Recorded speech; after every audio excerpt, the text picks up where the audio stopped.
Once upon a time, away down under in the country of Australia, there was born a little baby boy. His father was an Irishman, whose happy face radiated joy and gladness, and who taught his children to look for the cheerful side of life and to laugh. His mother was a very devoted American lady, and as soon as this little boy could talk, she taught him to pray by repeating words phrase by phrase after her. I was that little boy, and I can still remember part of that first prayer. And when I grow up, may I be a missionary, at the four corners of the earth, preaching the gospel. When I was big enough to say my own prayers, I still prayed that prayer. When I was 7 years old, at camp meeting, Elder E.H. Gates told us children mission stories and showed us curios from the islands of the South Pacific. When I was 8 years old, Elder R.W. Munson told us stories from Singapore and taught us to sing Jesus Loves Me in the Malay language. I knew then that someday I would be a missionary. As I confided my heart's desire to my mother, she often used to say, "And remember, Eric, my son, Sister White says not more surely is the place prepared for us in the heavenly mansions than is the special place designated on earth, where we are to work for God. So somewhere, God has a special place for you, where you can serve Him better than anyone else." Where? Mother? Where? I used to whisper. "Oh, somewhere." Mother would answer. "And when you find that place, you'll know it's the one God intended for you." I grew up and went to Avondale College, and when I graduated in 1913, I still prayed that prayer and was still looking for my special place. By this time, I had fallen in love with a very sweet young lady, Agnes, one of the daughters of Elder J.E. Fulton, our pioneer missionary to Fiji. So naturally, I decided to be a missionary in Fiji. That would be my special place. "You'd better take the nurse's course, Eric," advised the brethren after my name had been discussed on the committee. "We are recommending that all our island missionaries take the nurse's course, not only for the work's sake, but also for their own sake. You can never tell, maybe you will be stationed many miles from a doctor or a hospital." "That's right, Eric," added Captain Jones. "A few of us are trailblazers, but we need medical missionaries to establish the work that we open up." I loved and respected the brethren, but I idolized dear old courageous Captain Jones. During my college years, I had often seen him and heard him, and in my heart of hearts, being a missionary meant being a missionary just like him. So I wholeheartedly took a 2-year nurse's course given to men in the Sydney Sanitarium at that time. By March of 1915, with only 6 more months of my nurse's course to go, I was making good progress learning Fijian in my spare time, with Agnes, my own ladylove, as my teacher, when Elder A.G. Daniels came to Australia on his way around the world to study how to reorganize the work of the church. I was thrilled when Elder Fulton introduced me to him. "This is my soon-to-be son-in-law," said Elder Fulton. "I'm glad to know you," said Elder Daniels, and I felt his eyes looking right through me. "You are Pastor Robert Hare's son?" "Yes," I nodded. "Nearly finished your nurse's course?" "Yes," I nodded again. He was too great a man, and I was too unimportant a young fellow to say more, but those few words gave me a great lift. Maybe Elder Daniels would put a word in for me and help me to become the missionary I wanted to be. He certainly did help, but I had no idea how soon his help would come, nor how earth-shaking that help would be when it did come. From Australia, Elder Daniels went on to India, and in just a few weeks we heard from him. He sent a cablegram to Elder Fulton. "We need a young medical missionary for a new mission station among the Karen spirit worshippers of Burma. Will Eric and Agnes accept the invitation?" "Burma?" I gasped. "What about Fiji?" added Agnes, equally nonplussed. "Where's Burma anyway? Maybe we should take time to pray and make sure God really needs us in Burma." We were all quiet and speechless for a moment. Then I replied slowly, "I don't need to pray any more about it. I've prayed all my life to be a missionary, at the 4 corners of the earth. And I believe God speaks through His ministers. I just felt something was going to happen, the way Elder Daniels looked at me, and I am ready to go to Burma if the Lord wants me there. What about you, Agnes?" There were tears in her eyes as she replied calmly, "Whither thou goest, I will go." So we were married in June. I graduated from the nurse's course in September, and in October 1915 we sailed away to Burma, the land of the Golden Pagodas and Karen spirit worshippers. Pastor George Hamilton, the Karen mission superintendent, and Mary Gibbs, the dispensary nurse, met us at the Rangoon Wharf and entertained us with hair-raising stories of God's providence in helping to procure the land for the new Curran mission at Camamong, on the banks of the Great Salween River. They were already living there in temporary houses while the mission house and the dispensary were being built. Nurse Mary Gibbs already had her hands full looking after sick ones in the shade of the mango trees. She could speak the Curran language, and it would have been wonderful if she could have stayed on right there. But she had so much experience that it was planned for her to head up a new school for girls as soon as possible. This is why we had been called to be the medical assistants at this new station. First, you will be given 6 months free for language study, said Pastor Hamilton. Then you will roll up your sleeves and start right in with us. The dispensary will be built by that time, and also a bamboo house for you. That night when we were alone, I looked at my wife and she looked at me, and our eyes were full of question marks. Would this be it? Our own special place? Would it? In 6 months we could read our Curran Bibles somewhat haltingly and speak Curran a little hesitantly. So it was time to go to work. We traveled by river steamer and motor launch to our mission station. We moved into our little bamboo and leaf house, so kindly prepared by Pastor Hamilton, and with my sleeves rolled up I reported to Nurse Mary Gibbs at the dispensary for duty the next morning. Nurse Gibbs smiled a big welcome and pointed to a white doctor's coat hanging on the door. I put it on and looked about. There were perhaps 20 people sitting around on the veranda and on the steps, waiting for their turn to be treated or proudly showing off their bandages and describing the treatment they had already received from the white woman doctor. Some had sore eyes, some had ringworm, some had fever, some had ugly tropical ulcers, and most of the children had worms or stomachache. Here's a man who needs to have a tooth pulled out, doctor, said Nurse Gibbs pleasantly. How about you're doing it for him? Me? Pull a tooth? Doctor? Of course, I was certainly not a doctor. I had only a nurse's diploma. However, I realized that the Curran word for doctor was used for all professional people, and I could have felt very important, except that I suddenly realized that my nurse's course did not include any dentistry. I began to whisper, "But Nurse Gibbs, I've never pulled a tooth in all my..." Nurse Gibbs was merciless. Here are the forceps, the oil of cloves, and the lance and elevator if you need them. She placed a small tray in my hands. And there is your patient. There was no way out. After all, was not this what I had come to Burma to do? All right then, I would do it. I asked the patient to open his mouth and show me the tooth. Fortunately, it was a first molar, easy to get at, and it was very loose. I picked up a small swab and dipped it in the oil of cloves. I noticed that my hand was trembling. That would never do. Me, a strong young man, trembling. I painted around the tooth with the oil of cloves and said to myself, "Mr. Hare, control yourself, control yourself." But it did no good. The trembling extended to my arms.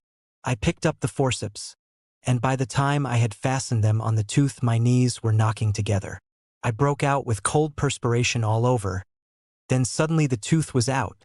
I'm not quite sure yet whether I pulled that tooth or whether it just fell out with the trembling. Well, doctor, you lived through that. Nurse Gibbs smiled knowingly. Now see what that old man who has been sitting over there so patiently wants. I went over and sat beside the old gentleman and inquired kindly, "What can I do for you?" I need some medicine for my eye, he said. "Does it hurt?" No, not much, but I can't see out of it. One glance told me that he had a cataract in his eye. I opened my mouth to explain that he would have to go to the government hospital for that, but he hastened to explain how it happened.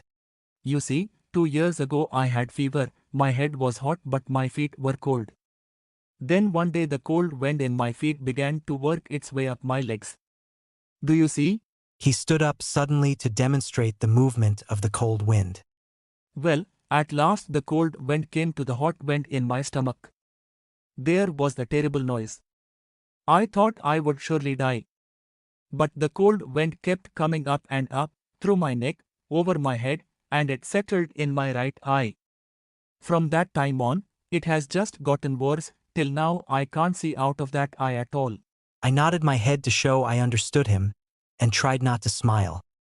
And so, he went on, I wish you could give me some wind medicine that would drive that cold wind down through my body and out of my feet again.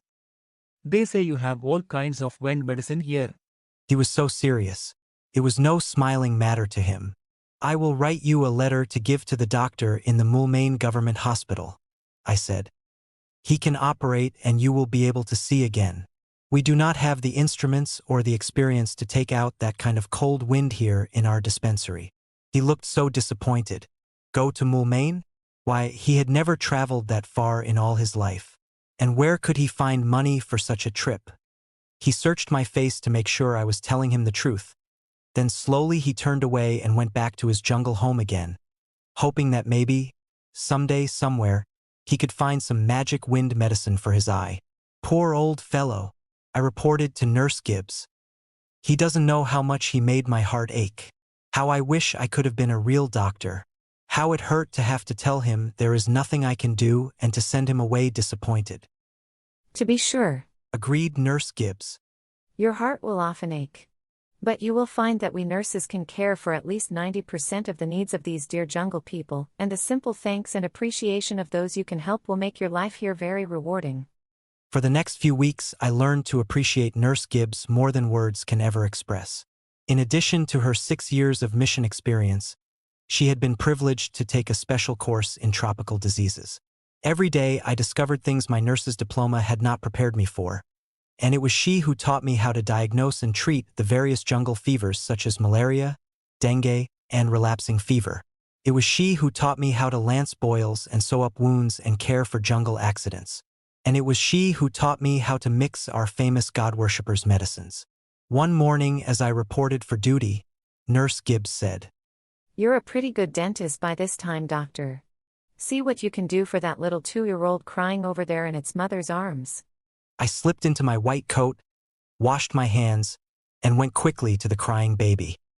Doctor, I think my baby has a toothache, Said the worried mother. After a difficult moment, I at last succeeded in opening the baby's mouth and looking inside. To be sure, there were signs of infection. In fact, one tooth had rotted right out. I gently cleaned up the place where the tooth had been. There was still something white at the bottom of the sore. Could be a root to a baby tooth. I selected a pointed pair of forceps and tried to see if I could pull that white thing out. I pulled 3 white things out, but they were not pieces of tooth. They were 3 wiggling maggots. Oh, thank you, doctor. Cried the happy mother. Thank you so much. The baby was fast asleep, almost before I started on the next patient. As our patients increased in numbers, Agnes was pressed into the baby care department, and she was soon quite expert in washing and bathing them, binding up their sores and administering the much depended on castor oil. One day after the morning rush was over, Nurse Gibbs went back to her room to work on the translation of a book, The Christian Sabbath, leaving me in charge of the dispensary. I was chatting with the several patients who still sat around when a man came rushing up the front steps calling out, Doctor, come quick. A man has been stung. Where is he? I asked. 3 miles away in Wakauki. He replied breathlessly. Come quick. All right, I replied. I'll come with you right away. It sounds pretty bad, I said to myself as I opened up my medicine bag. Now, what is good for stings? Ammonia is very good for stings, so I put a bottle of ammonia into the bag. Then I remembered that when I was a little boy my mother used to rub the bluing bag over my bee stings, so I ran over to the house and got the bluing bag from Agnes. Then I remembered that someone had told me that onion juice was good too, so I put an onion into my bag.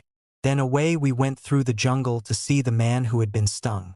Can you imagine my horror when I arrived at a little bamboo house and found a man lying on the floor with his right arm nearly torn off at the shoulder?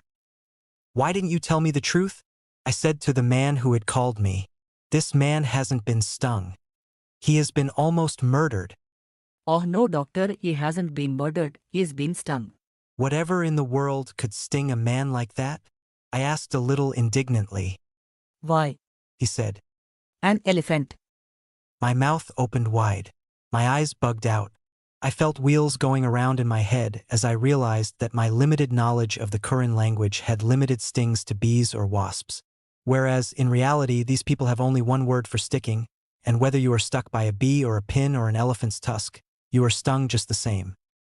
Fortunately, there were other things besides onions and bluing bags that we always carried in the medicine bag, and before long the wound was carefully washed and sewn up and bandaged. Then with his arm supported in a sling, the patient sat up. Wriggling the fingers of the injured arm, he grinned and said, Thank you, doctor, thank you. Then reaching out his good hand, he took hold of mine and squeezed it lovingly. My heart was full of happiness and my feet were light as feathers as I raced home to report about my stung patient to Nurse Gibbs. There was a grin of approval on her face as she replied, You'll be a great jungle doctor someday. She paused a moment. The grin on her face broadened till it spread from ear to ear. Then she said, Do you know what? I said, What? She said, The people keep asking your name, and I tell them Hare. But that has no meaning in Karen, but their language makes no difference between hare and rabbit. Then their eyes brighten up and they nod their heads with seeming approval, and they say Tara Pa Day. Tara Pa Day. Which means Dr. Rabbit, Dr. Rabbit. So don't be surprised if you find them calling you Dr. Rabbit someday. That evening in our little leaf and bamboo house, I said to Agnes, I like these people. And she said, I do too. You can't imagine how I felt when that man said thank you and squeezed my hand, I can too, replied Agnes. I feel the same way when I put the babies I've been treating back into their mother's arms. Fancy them calling me Dr. Rabbit. I wonder what it is that makes them like that name? Someday we will find out. Agnes said. And I suppose they will call me Mama Rabbit. She grinned. Do you know what? I whispered. What?